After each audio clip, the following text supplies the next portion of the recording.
Now regarding this whole 4 thing in relation to Islam and all that stuff, a lot of things have come to light. Now there is no actual proof that Islam or any specific fighter has used in-4 in the UFC, but Ali Abdelaziz came to the defense of Islam potentially using in-4. He posted on Twitter and deleted it. Even Ariel Helwani believes that Ali made a mistake, probably uncovering something, and they told him to take it down. Without actual proof, we can't say anybody did anything, but it has created a lot of speculation. This is what Ali said: for all those idiots out there, any fighter under the UFC banner can take 2 to 3 liters of 4 as long as it's done by a nurse or a professional. Next week I'm going to expose everybody. Khabib is the pound-for-pound king. So, Ali is clearly wrong about the 2 to 3 liters thing. It's 0.1 liter, right? 100 milliliters is 0.1 liter. 2 to 3 liters means 2,000 to 3,000 milliliters, definitely not allowed under any commission. And with him coming to Islam's defense so hard like that, and remember Ali was not there, right? Ali was not in Australia. Him coming out to defend 4 usage and then saying Islam is the pound-for-pound king does look really bad. And then maybe he found out you can't use IVs in Australia or something and he deleted it. Whatever happened there, I have no idea, but it definitely is not a good picture for him to defend 2 to 3 liters of 4 usage. And with this whole debacle, we just found out from various sources now information that IVs are, in fact, legal but only in some places, and Australia is not one of those places. Australia prohibits any use of IVs, doesn't matter what it's for. So, this is what the Western Australian Combat Sports Commission has to say. I'll read the whole thing for you guys, but there's only a portion of it that really matters. The Commission will include the following wording in its code of content to prohibit rapid weight loss by dehydration. There should be no attempt to make weight by any artificial means to dehydrate, as such means increase the risks of contestants may be seriously or even fatally injured during contest. In the interest of contestants' safety, the Commission prohibits the use of heat suits, saunas, and any other device which purposely increases body temperature and/or dehydrates the contestant. Wait, you can't use saunas in Australia? What? How are you going to stop that from happening?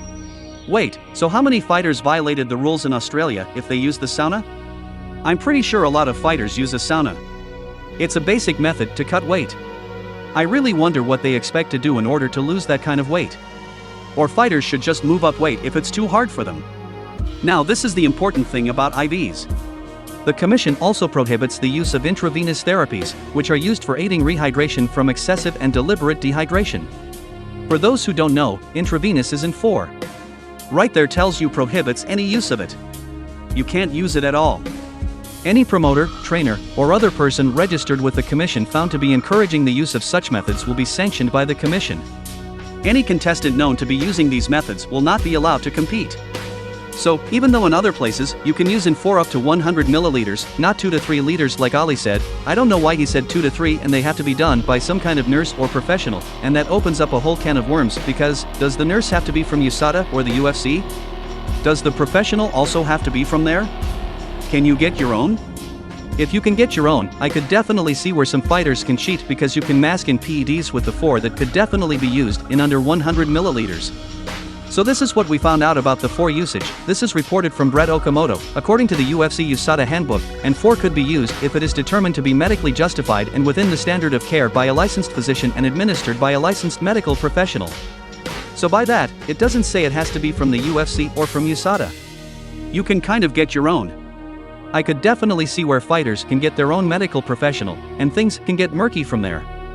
Then Brett Okamoto says this: I sought further clarification, and here's the bottom line: if an athlete is administered in 4 of more than the permitted milliliters, as long as it's done by a licensed pro, it is not a violation. Even in cases where dehydration is the issue being treated, in other words, IVs used to treat severe dehydration caused by cutting weight are not really banned as long as the physician is the one to justify and perform it. That is what Brett Okamoto has to say. Not only do you need in-4 for some kind of medical reason, some kind of illness, but even if it's dehydration, this is news to a lot of us because I believe Paulo Costa got suspended for in-4 usage. Maybe he was more than 100 milliliters, but it turns out that you can actually use in-4 for dehydration. Now, what Brett failed to mention is that in Australia, you can't use in-4 at all. Now this is straight from Jeff Nowitzki, who finally is speaking out about this. I don't know why it took so long for anybody to mention this publicly, unless we just didn't know, unless we just didn't realize anybody talked about it. But this is what Nowitzki has to say: UFC anti-doping program 4 rule was modified in 2019. Athletes, managers, and support have received multiple advisories on this rule change beginning in 2019. All UFC anti-doping program rules have been publicly posted since 2015.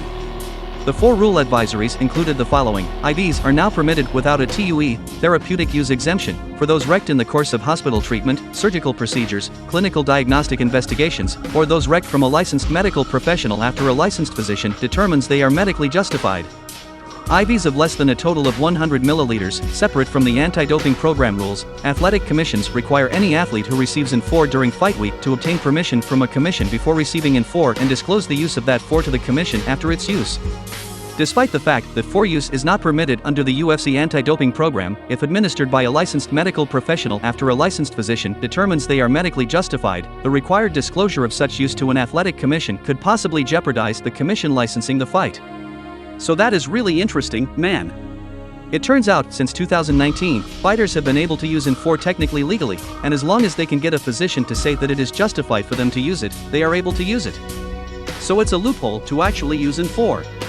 That's crazy. Since 2019, I wonder how many fighters used it, and I really wonder how many fighters missed something with this. In the words of Nate Diaz, everybody is probably on steroids. This is a really big deal when it comes to anti-doping as well as rehydrating, because some fighters, I don't think, even knew this was a thing. How many fighters did not know that you can rehydrate like this? It definitely seemed like Volkanovski and his camp knew that they can't use IN4 because Hooker was coming out and accusing Islam Makhachev of using 4. I don't know if they knew that you can't use it in Australia and that's what they were saying, or they didn't know you can use it, period. We don't know exactly if Islam did it because we need concrete proof. I'll say this: if Islam did not use it, nothing happens. He shouldn't be accused of it, right? But if it turns out he did use it, the outcome of his fight with Alexander Volkanovski would have to change because, again, in Australia, you can't use IN4 no matter what. I understand the whole rehydration thing, that he didn't have as much time to rehydrate before the fight after the weigh-ins. He's a big guy and stuff like that, but you can't use it, regardless. Right? You took the fight in Australia, you called out Volkanovski in Australia, you have to go with what comes with it. But this is not only about that fight. This is about all these fights. Now we know every fighter can potentially use IN4 outside of the Australian Commission because the Commission has to give you permission to use it. And whenever IN4 can be used, there's also a potential for PEDs, performance-enhancing drugs, to be used as well. And what I know about a lot of fighters is, if there's a path to get an edge on their opponent, they will absolutely take it. Man, my suspicion on fighters has increased even more because there are some fighters who definitely look like they might be on something, and they don't get caught.